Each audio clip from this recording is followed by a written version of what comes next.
प्रिय विद्यार्थियों, IT technical zone में आपका हार्दिक स्वागत है। आज हम IT NCERT fitter second year का मंथली टेस्ट पेपर सॉल्व करेंगे। तो आइए जानते हैं स्टेप बाय स्टेप। देखिए ऊपर दिया हुआ है अप्रैल टेस्ट, ठीक है, फीटर सेकेंड ईयर, और जो टाइम दिया गया है देख सकते हो यहाँ पे 2 घंटे का दिया गया है। क्वेश्चन कितने हैं? 20 क्वेश्चन दिए हुए हैं और समय दिया गया है 2 घंटे हैं। तो देखिए ट्रेड थ्योरी के 14 क्वेश्चन रहेंगे, वर्क कैलकुलेशन साइंस के 3 क्वेश्चन रहेंगे और इंजीनियरिंग ड्राइंग के भी 3 क्वेश्चन रहेंगे। पहला क्वेश्चन करेंगे, नीडल रोलर बेरिंग के रोलरों की लंबाई होती है। सबसे पहले आपको नीडल रोलर बेरिंग के बारे में पता होना चाहिए।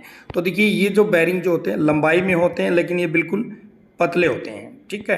तो इस क्वेश्चन का राइट आंसर रहेगा सी, व्यास की 5 से 10 गुना। व्यास किसका है? तो देखिए इसको हम इसका ये जो डाया जो है ये वाला डाया रहेगा, ठीक है, इसका 5 गुना लेंगे या फिर 10 गुना लेंगे। जितने भी आपके नीडल रोलर बेरिंग होते हैं या तो उसके व्यास से 5 गुना मिलेंगे या फिर 10 गुना मिलेंगे। तो राइट आंसर रहेगा सी। सेकंड क्वेश्चन करेंगे, वेरी वेरी इंपॉर्टेंट क्वेश्चन है। निम्न में से कौन से बेरिंग के 2 भागों में बने होते हैं? ऐसा बेरिंग आपको बताना है कि उसके 2 भाग हैं, उस भाग को अगर हम खोलना चाहते हैं तो वो खुल सकता है। यानी बेरिंग के कितने भाग हैं? 2 भाग हैं। तो देखिए सबसे पहले सॉलिड बेरिंग। सॉलिड का मतलब क्या है? एक ठोस बेरिंग है, ठीक है, उसको खोला नहीं जा सकता, तो इसलिए इसका ये आंसर भी नहीं होता। इस तरीके से आपको सोचना है। उसके बाद बुश बेरिंग है जो कि पंखे वगैरह में लगे होते हैं, ठीक है ना, तो वो भी नहीं खुल सकता। उसके बाद में शीश छोड़ देते हैं, स्प्लिट बेरिंग हमें नहीं पता है क्या होता है। उसके बाद में बाल बेरिंग। बाल बेरिंग जो होते हैं वो सबसे ज़्यादा प्रयोग किए जाते हैं, लेकिन वो 2 भागों में नहीं खुलता है, तो इसलिए ये ऑप्शन भी नहीं हो सकता। तो इसलिए राइट आंसर क्या रहेगा इसका? सी रहेगा, स्प्लिट बेरिंग। जो स्प्लिट जो बेरिंग जो होता है वो हमेशा 2 भागों में खुलता है।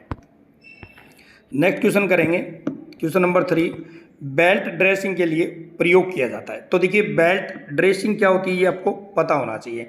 जैसे एग्जांपल तौर पे हमारे कहीं चोट लग गई, ठीक है ना, तो डॉक्टर क्या कहेगा, भाई ड्रेसिंग रूम में जाओ। ड्रेसिंग रूम का मतलब है कि वहाँ पे पट्टी की जाती है। पट्टी का मतलब उस चोट को ठीक किया जाता है, ठीक है ना। इसी तरीके से जो हमारा बेल्ट जो है वो खराब हो चुका है, ठीक है ना, उसको ठीक करना है। तो बेल्ट मान लीजिए ये आपका बेल्ट है, ठीक है ना, तो बार बार प्रयोग करने से बेल्ट जो होता है वो जगह जगह से, ठीक है ना, कहीं कहीं से ऐसे ऐसे चमकने लग जाता है। यानी फिसलन जो है बेल्ट में ज़्यादा बन जाती है हर जगह, ठीक है ना। तो फिसलन ज़्यादा बन जाती है, उसके लिए आपको क्या करना है? तो देखिए पहला ऑप्शन दिया हुआ है तारकोल, ये भी प्रयोग हम नहीं कर सकते, ठीक है ना। रेजिन का एक पाउडर आता है, ठीक है ना, उसको इसके ऊपर लगाया जाता है। बेल्ट के अंदर जो चिकनाहटपन है वो समाप्त हो जाती है, जिससे बेल्ट जो है हमारा स्लिप नहीं होता है। तो इसलिए राइट आंसर रहेगा इसका बी। इस तरीके से आपको सेलेक्ट करना है। बैकलाइट है, बैकलाइट भी नहीं होता है। रबड़ भी हम प्रयोग नहीं करते हैं। क्वेश्चन नंबर 4 करेंगे, बेल्ट में टेंशन होती है। तो सबसे पहले तो हमें टेंशन के बारे में पता होना चाहिए भी ये होता क्या है। टेंशन का प्रिय विद्यार्थियों तनाव होता है। क्या होता है? तनाव। जब मान लो बेल्ट चलता है, ठीक है ना, पुली के ऊपर, ये मान लीजिए कि आपकी एक पुली है और एक ये पुली है, ठीक है, इसके ऊपर एक बेल्ट ये लगा हुआ है, एक बेल्ट ये लगा हुआ है, ठीक है। ये जो बेल्ट जो लगा हुआ है यहाँ पे देखिए, ठीक है ना, इसके अंदर बिल्कुल भी तनाव नहीं है, बिल्कुल ये लूज है, ठीक है ना। तो बार बार क्या होगा? स्लिप हो रहा है, ठीक है ना। टेंशन कम होगी तो स्लिप होगा, तो कारण क्या रहेगा? तो देखिए अधिक होगा तो स्लिप नहीं होगी, तो राइट आंसर ये भी नहीं हो सकता। मध्यम भी नहीं हो सकता, एक समान भी कभी नहीं हो सकता, तो राइट आंसर रहेगा इसका डी। थोड़ा सा क्वेश्चन को सोचना है। बेल्ट में टेंशन होती है, बार बार स्लिप होता है, ठीक है ना। जो टेंशन जो होती है वो कम है, क्या है? कम है। इस वजह से पट्टा जो है वो बार बार स्लिप होता है, यानी पट्टा लूज है। पट्टा लूज है तो क्या होगा, ठीक है ना, तो इसका मतलब टेंशन उसमें कम है, तनाव कम है। 5 नंबर क्वेश्चन करेंगे, जोकी पुली का प्रयोग कौन सी तरफ करते हैं? ठीक है ना। जोकी पुली कैसी होती है? एग्जाम्पल तौर पे ये एक बड़ी पुली होती है, फिर एक क्या होती है? छोटी पुली होती है, ठीक है। ये बड़ी पुली होगी और ये छोटी पुली होगी। छोटी पुली हमेशा कौन सी होती है? चालक पुली होती है, ड्राइवर पुली, ठीक है ना। और ये आपका क्या है, बेल्ट है, और ये हो गया, ठीक है। इसके ऊपर एक यहाँ पे एक पुली लगा दी जाती है, छोटी पुली, ठीक है ना। थोड़ा सा ये इधर होती है, पास सी होती है ये, ठीक है ना, पास होती है बिल्कुल ऐसे, इसके साथ ये ज्वाइंट होती है। इस पुली का क्या नाम है, ये आपकी जोकी पुली है। काम क्या करता है कि ये जो बड़ी पुली है और एक ये छोटी पुली है, तो बेल्ट के अंदर क्या होता है कि वाइब्रेशन ज़्यादा होता है, तनाव कम होता है, ठीक है ना। उस तनाव को अधिक करने के लिए, बेल्ट स्लिप ना हो, बेल्ट वाइब्रेट ना हो, वहाँ पे जोकी पुली का प्रयोग किया जाता है। तो देख लेते हैं कि जोकी जो पुली होती है, ठीक है ना, वो कहाँ पे लगी होती है, ठीक है ना।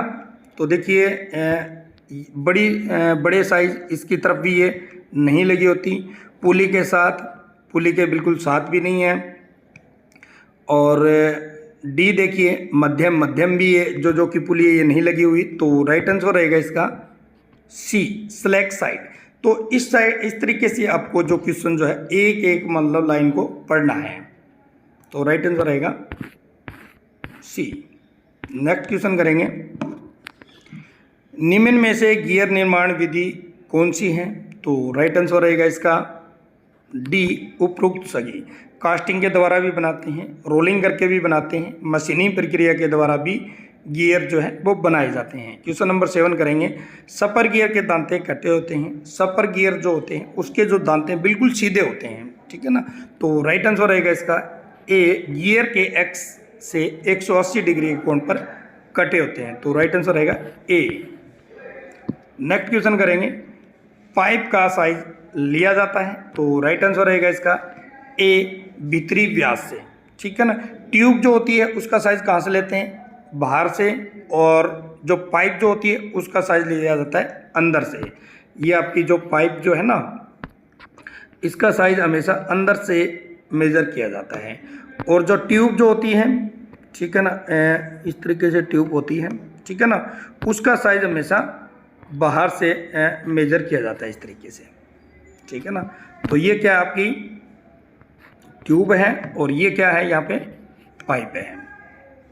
नेक्स्ट क्वेश्चन करेंगे, तेजाब की सप्लाई वाली पाइपलाइनों में प्रयोग होने वाले पाइप की धातु कौन सी है, तो राइट आंसर रहेगा इसका डी, लेड धातु जो होती है, उसके जो टैंक जो होते हैं हमेशा उसी के अंदर जो है तेजाब प्रयोग किया जाता है। लेकिन लेड जो धातु है, तेजाब का उस धातु के ऊपर कोई प्रभाव नहीं होता, इसलिए हमेशा लेड धातु की जो है पाइप बनाई जाती है तेजाब कार्यों के लिए।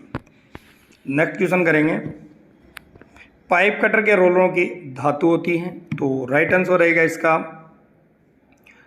डी, उपरोक्त सभी। हाई स्पीड स्टील के भी बनाए जाते हैं, अलॉय स्टील के भी बनाए जाते हैं, हाई कार्बन स्टील के भी बनाए जाते हैं।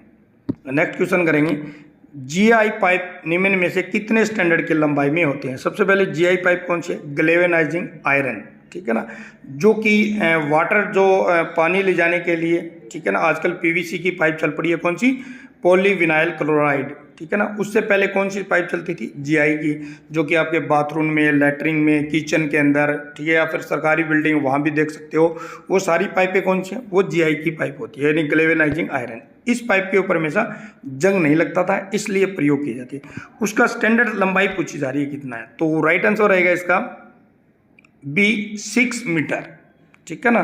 फुट की अगर बात करें तो लगभग 19 यानी 20 फुट की लंबाई लगभग लेंथ जो है 6 मीटर में हो जाती है, तो राइट आंसर रहेगा बी। नेक्स्ट क्वेश्चन करेंगे, पाइपों पर जो बीएसपी चूड़ियाँ कटी होती है उसका सन्निहित कोण कितना होता है। देखिए बीएसपी की जो फुल फॉर्म क्या होती है, वेटेज स्टैंडर्ड पाइप, ठीक है ना, तो राइट आंसर रहेगा इसका डी, 55 डिग्री। बीएसपी यानी वेटेज स्टैंडर्ड अगर आ जाए तो जितनी भी आपकी थ्रेड है उनका एंगल हमेशा 55 डिग्री का होता है। उसके बाद में देखिए 47.5 डिग्री दिया हुआ, ये होता है बीए थ्रेड का, बीए थ्रेड का इंपॉर्टेंट है ये भी, ब्रिटिश एसोसिएशन, ठीक है ना, उसका एंगल कितना होता है 47.5 डिग्री का। नेक्स्ट क्वेश्चन करेंगे, पाइपलाइन के सिरों को फिटिंग द्वारा बंद किया जाता है, तो राइट आंसर रहेगा इसका बी पलक के द्वारा। नेक्स्ट क्वेश्चन करेंगे, पाइप का वर्गीकरण किया जाता है। तो पाइप का जो वर्गीकरण जो किया जाता है मटेरियल के अनुसार किया जाता है, ठीक है ना। थोड़ा जो क्वेश्चन की लैंग्वेज है वो थोड़ी सी सही नहीं है, क्योंकि वैसे तो इसके अंदर जो देखिए यहाँ पे पाइप का क्लासिफिकेशन कह सकते हो, वर्गीकरण कह सकते हो, 3-4 प्रकार से हमेशा हर टूल का किया जाता है। ये एक ही पूछ रहा है, तो राइट आंसर रहेगा इसका सी, मटेरियल के अनुसार। नेक्स्ट क्वेश्चन करेंगे, क्वेश्चन नंबर 15, घर्षण गुणांक किसके बराबर होता है। तो राइट आंसर रहेगा ए F/N। नेक्स्ट क्वेश्चन करेंगे, तापमान बढ़ाने पर लिक्विड के विस्कोसिटी पर क्या प्रभाव पड़ता है। तो राइट आंसर रहेगा इसका ए, घटती है।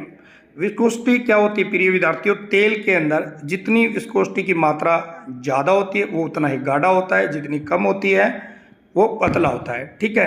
तापमान बढ़ने पर, तापमान बढ़ने का मतलब ये है कि कहीं भी मतलब गर्म जगह पे या कोई मशीन के अंदर हम डालते हैं, बार बार प्रयोग होता है, तो वो क्या होगा, वो वहाँ पे जो ऑयल जो है उसकी जो क्वांटिटी जो है वो क्या घटेगी, ठीक है ना। तो राइट आंसर रहेगा इसका ए। क्वेश्चन नंबर 17 करेंगे, 1 मीटर में कितने सेंटीमीटर होते हैं। 100 सेंटीमीटर होते हैं। वेरी वेरी इंपॉर्टेंट है, तो राइट आंसर रहेगा ए। नेक्स्ट क्वेश्चन करेंगे, चूड़ी की सबसे ऊपरी हिस्से को क्या कहते हैं। तो राइट आंसर रहेगा इसका ए, क्रेस्ट कहते हैं, ठीक है ना। नेक्स्ट क्वेश्चन करेंगे, समकोण जो है कोण किसे कहते हैं। समकोण का मतलब है जिसकी चारों भुजाएं 90 डिग्री पे हो, तो राइट आंसर रहेगा इसका ए, 90। लास्ट क्वेश्चन रहेगा, चूड़ी के क्रेस्ट तथा यहाँ पे रूप नहीं है, रूट, ठीक है, के बीच की लंबवत दूरी क्या होती है। तो राइट आंसर रहेगा इसका ए, चूड़ी की गहराई। तो प्रिय विद्यार्थियों, फिटर सेकेंड ईयर का जो पेपर था, जो मंथली जो पेपर होता है वो स्टेप बाय स्टेप पे मैंने करवा दिया है। फिर भी इससे पेपर से संबंधित कोई भी क्वेश्चन है तो मुझे अवश्य कमेंट कर सकते हो, और ये जो वीडियो जो है अपने दोस्तों के साथ ज़रूर शेयर कर दे, क्योंकि इसके अंदर जितने भी क्वेश्चन है वो निम्न पैटर्न के अकॉर्डिंग लिए हुए हैं। आशा करता हूँ कि वीडियो आपको जरूर पसंद आएगी। फिर मिलता है एक नई वीडियो, एक नए टॉपिक है। तब तक आपको जय हिंद, जय भारत, वंदे मातरम।